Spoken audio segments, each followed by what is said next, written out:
For extension 3.4, we're going to be solving compound inequalities. So the first thing you need to know is what a compound inequality is. So it's basically any inequality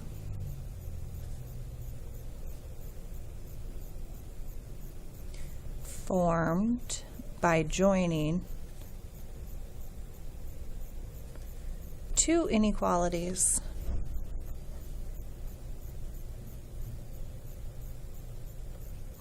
with the word and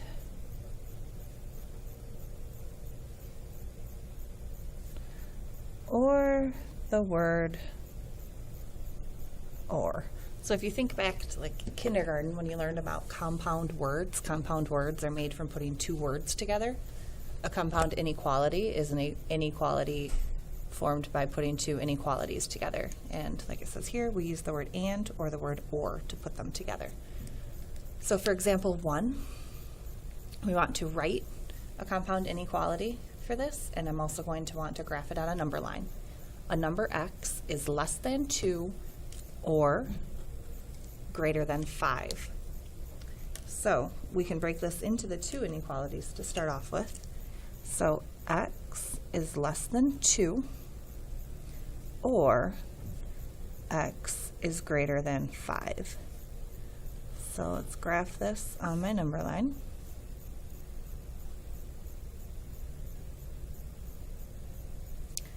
So there's my number line. X is less than 2. So I have an open circle at 2. Less than 2 points to the left. Or it's greater than 5. So I have an open circle at 5. And greater than is going to point to the right. There's nothing else I can do with this. This is the whole graph right here, or this is the whole problem right here. For example 2, we can actually take it a little step further. A number y is more than negative 4 and less than or equal to 3. So in this case, this is an and.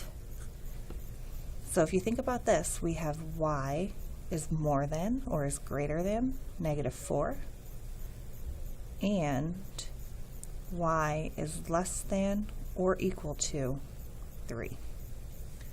So when I graph this out,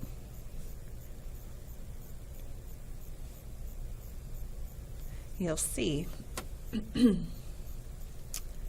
that if y is greater than negative 4, 1, 2, 3, 4, I have an open circle at 4, greater than points to the right, and it's less than 3, I go 1, 2, 3, I have a closed circle, less than or equal to, and that's going to point toward the left. Because this is an and, y can actually be any number in between negative 4 and 3. So another way of writing this, because it's an and, y has to be less than or equal to 3, but then it's also greater than negative 4, or y is in between negative 4 and 3. So we can show this with a compound inequality here. Along with just writing compound inequalities, we can actually solve them also. So for example 3, let's start with an and inequality. Negative 3 is less than negative 2x plus 1, which is less than or equal to 9. Now what I could do, I could break this apart into negative 3 is less than negative 2x plus 1 and negative 2x plus 1 is less than or equal to 9 and solve each of those separately. But I actually don't even need to do that. I can do this all in one step. So this is where my variable term is. This is what I want to get by itself. So my first step is going to be to subtract 1 from each side. You know, if this is what it looked like, I would just subtract 1. So I'm not going to do anything different here. But now I have to subtract it from every single piece. Remember, my inequality symbols are here and here, so I'm subtracting 1 from each piece of the inequality. Negative 3 minus 1 is negative 4. That's going to be less than negative 2x, which is less than or equal to 9 minus 1, which is 8. Now in order to isolate the variable, I need to divide everything by negative 2. Here I'm going to be super careful. I'm dividing by a negative. So remember, when you divide by a negative, you actually need to flip all your signs around also. So negative 4 divided by negative 2 is a positive 2. Flip my inequality over. Negative 2x divided by negative 2 is x. I need to flip this inequality over. 8 divided by negative 2 is negative 4. So I get 2 is greater than x, which is greater than or equal to negative 4, which would be one way to write it. So when I draw out my number line, I need to have 2 and negative 4 on here. So really this is saying that x is greater than or equal to negative 4. So 1, 2, 3, 4, greater than or equal to means a filled in circle going that way. But I'm less than 2, so I have an open circle at 2.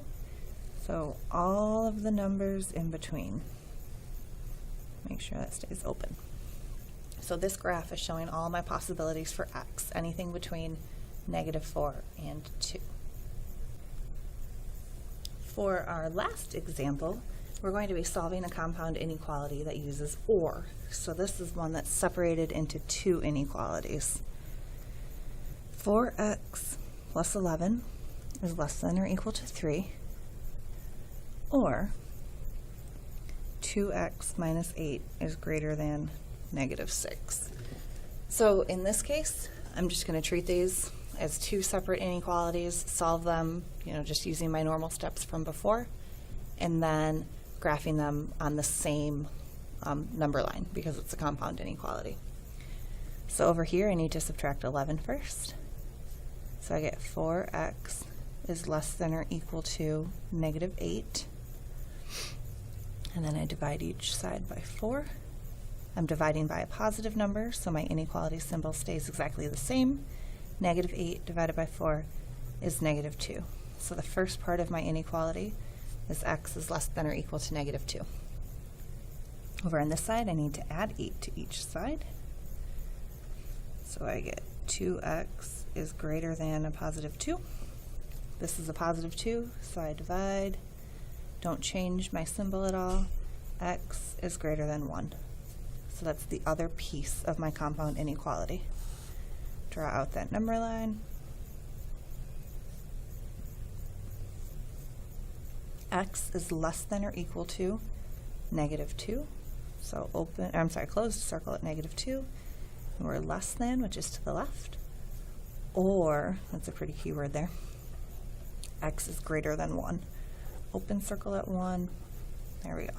So basically, x can be anything that's not in this little gap right here. The second part of this section, or of this extension, has to do with absolute value inequalities. Absolute value inequalities, of course, add another little trick. We need to solve them like we solved equations, the absolute value equations, where we broke them into two, but we have an additional rule. Absolute value inequalities are going to become compound inequalities using either and or. If we have an absolute value that's less than a number, or our absolute value is less than or equal to a number, we're going to use and. So when we're less than, we use and. If we have an absolute value that's greater than or equal to, then we're going to use or. So let's do a couple examples with this so you understand, what I mean. So for this next example, we're going to use 2x plus 7 is greater than 3. I'm using greater than, so this is going to be an or. Remember, if this were an equation, I would split this into two equations, and they'd be 2x plus 7 equals 3, or 2x plus 7 equals negative 3. But in this case, this is an inequality. So what I need to do, when I keep my number the same, I'm going to keep my inequality the same. This is an or because it was greater than. When I change to the negative possibility, I need to flip my inequality over. So 2x plus 7 is greater than 3. That's when I just basically drop the absolute value bars. Or 2x plus 7 is less than negative 3. Those are the two inequalities that I wind up with. And then I just work through the steps like before. Subtract 7 from each side. 2x is greater than negative 4. Divide by 2. X is greater than negative 2. Over here I subtract 7 from each side. So I get 2x is less than negative 10. Divide by 2. And I get x is less than negative 5. And again, because I started with greater than, my absolute value is greater than 3, I use or. So x is greater than negative 2, or x is less than negative 5. And when I graph it, it should make sense that I'm using or. There shouldn't be a number that's both of those. It can't be and. So I need 1, 2, 3, 4, 5. X is less than negative 5. Open circle. Less than is to the left. X is greater than negative 2. Open circle. Greater than is to the right. So here's my graph of my solutions, and here are the actual solutions. Okay, just have 2 more examples for you from this extension. It's kind of a long one, and then we'll be done. This is just a situation that comes up sometimes. The absolute value of x minus 6 is less than 0. You can't be less than 0 if you're an absolute value. So as soon as you see a less than 0 with an absolute value, you can just say no solution. Doesn't matter what x is, when you take an absolute value, you have to be greater than or equal to 0. This is never possible. So that was a super easy one. And then finally, let's look at this. If we have 5 times the absolute value of x plus 3 minus 2 is less than or equal to 18. So because this is a less than or equal to, this is going to be an and. So I'm going to write that up at the top just to remind me that that's what's going to happen. So this problem has a couple of parts that I have to deal with before I can start solving though. First of all, this is all multiplication, so this is stuck. I can't do anything about that until I've added 2 to each side. So my first step is to add 2. Once I do that, I have 5 times the absolute value of x plus 3 is less than or equal to 20. Now I'm going to divide each side by 5. I can't get into that absolute value until I've gotten rid of everything else. So I divide each side by 5. I'm left with the absolute value of x plus 3 is less than or equal to 4. And then from here, this is where I need to break it into my 2 inequalities. Remember to leave the sign exactly how it is if you just drop the absolute value bars. So x plus, oops, I'm dropping the absolute value bars. What am I doing? X plus 3 is less than or equal to 4. And then when I write the negative possibility, x plus 3 is going to be greater than or equal to negative 4. And remember again, this is an and. And when I work it all out, I should get an overlapping area. To solve over here, I subtract 3 from each side. And I get x is less than or equal to 1. Here I subtract 3 from each side, and I get x is greater than or equal to negative 7.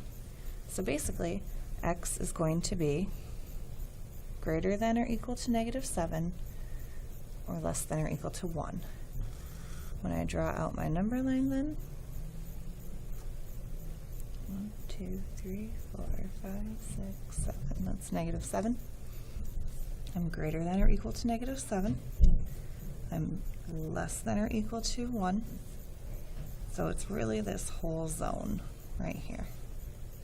And I knew this was going to be an and problem, and that makes sense because look, my areas overlap. For the or problems, I'm going to be pointing in opposite directions. So these are all of the different possibilities you're going to run into with compound inequalities.